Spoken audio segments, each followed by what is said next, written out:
There's a lot in this race that happened. A lot of people that were angry with each other. There was a lot of contact yet again. Some interesting strategery. You guys, I think, played the perfect game, right? Did not take the lead early, but when you saw Christian out front, were you worried at all? Like, because Christian looked good on that first stint. Looked strong. Were you just waiting for, maybe a little tuning up in the pit stop? Did you have confidence that you probably would have been able to, to get him eventually? Like, how did you feel initially when you saw his pace?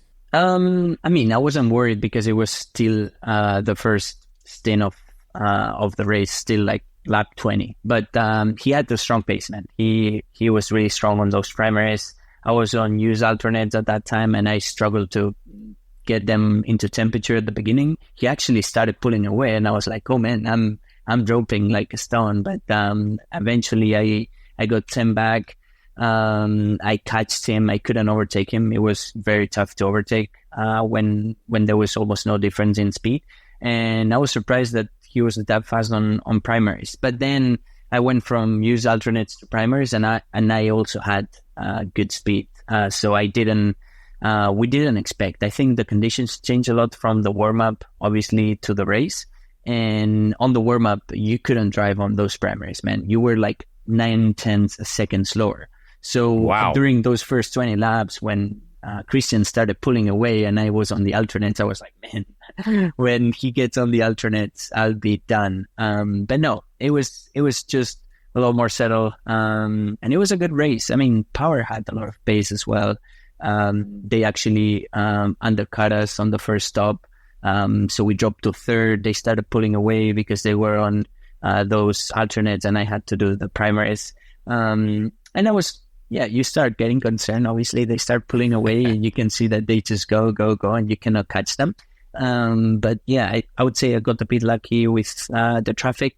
And then I could stay out for 2 more laps on the primaries and did an overcut that worked until the end. Yeah, I mean, you guys absolutely nailed the strategy. The overcut worked perfectly. And again, the way the traffic plays at the Indy GP certainly is, gosh, that's tough if you don't hit it right. Yeah. But you happen to play it perfectly, come out of the pits right in front of the guys. And the rest was history. I think everyone at that point, according to the internet, I was watching the internet, and they're like, well, all right, well, Palou's gone. It's inevitable. That's what's happening. And you were in control from then on, right? Like, there was a ton of stuff going on. But when you see the yellow, all right, bit of a reset. Here we go. Got a bunch of, now we got a bunch of angry people coming after you.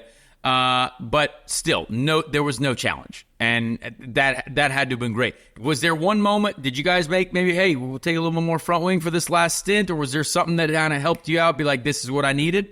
We actually got more front wing for the last stint. I saved the new alternates for the end. Which is perfect. New alternates last stint, smart. Yeah, which Will didn't have at the end. That's why I started pulling away that much and did like a 4-second or 5-second gap. It's because I had those brand new alternates, and that front wing change helped. But on the restart, it wasn't great. I mean, I had a taller first gear than him, and I went on throttle, and he just like did a big jump on me. I was like, no. And you know how the front straight is at the Indy GP. So then I went into the inside, got so much marbles on my front tires. I braked. It was a mess. It took me like 2-3 corners to get rid of those marbles, but everything was fine. The pace of the car was really good, and I was able to go fast comfortably. But it wasn't easy. I mean, looks easier when you are from afar and when you look from TV. But from the car and from strategy standpoint, it wasn't easy. At some points, we were 4 seconds from P1 and we were third. So it wasn't ideal.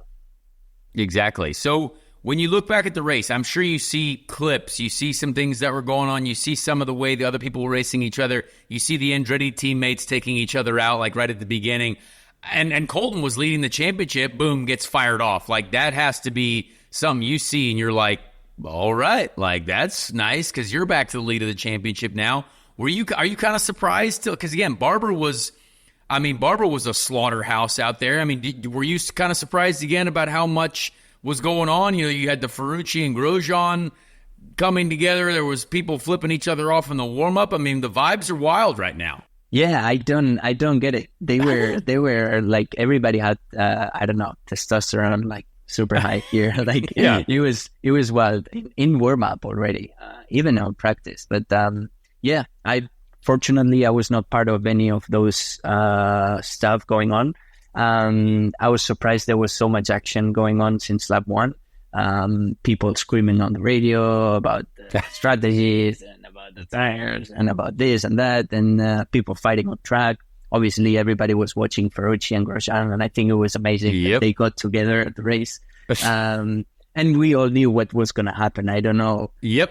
I mean, it was 100% most predictable clear. thing of all time. Yeah. Like once they went out of turn 10, it was like, okay, there's one only that will come out of in the tarmac. The other one is going to go on the green. But at least it wasn't crazy bad. It was just a little bit of a fight.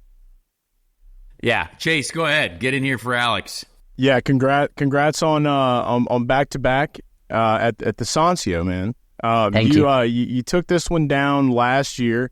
You're back at it again. You seem to be pretty comfortable where you're at on this track, and your car looked like a literal fire. It looked like fire coming with the yellow and the red. So, like, good. The flame, you were rolling. You were street sharking. I did want to ask you, though, going into last year, starting off in Indy strong is obviously important. We got the 500 coming up. I know that's one that you're gunning for. Is there any, like, feeling that you get whenever you start off strong in this month, winning there at IMS, to kind of carry into the 500? Was there anything last year, and is there anything that's different this year that you're trying to really set yourself up to dominate May? There's no way you can dominate May, man. There's no way. There's so many practice sessions. We start tomorrow on Tuesday, and there's 5 days that you can screw up. And there's going to be so many sessions that go wrong, for sure. So you cannot dominate May. And then you have qualifying, and you have like at least 2 attempts. One first to get into the Fast 9 if you have a fast car, and then you need to do it again, and then you need to win the race. It's possible, but it's super tough now in IndyCar. Big final boss is what it sounds like in a video game. So, yeah. But I mean, just winning these races, like, is there anything mindset-wise? Mindset-wise, 100%. It helps. It's a huge boost for myself, confidence-wise, and knowing that, hey, we got to win. We know how to win. We're fast, and we got the championship lead. Let's continue on the roll. It's a huge boost for the team, especially all my crew and all the team. Not only my team, but all the teams. They stayed late night after the race, changing everything and preparing the cars from road course to the speedway. And if you do that with a smile on your face because you have a win and a fancy hat because of the victory lane, I'm sure that helps for everybody. And I'm sure that they can stay there an extra hour. If it was a race where, I don't know, strategy went wrong, or the driver screw up, or whatever, or the car was just not 100%, I'm sure that the team's morale is not as high. So our team morale is here, our confidence is here, but still, it doesn't mean that, hey, your speedway car is going to be fast. Like, it doesn't translate anything when it comes to racing.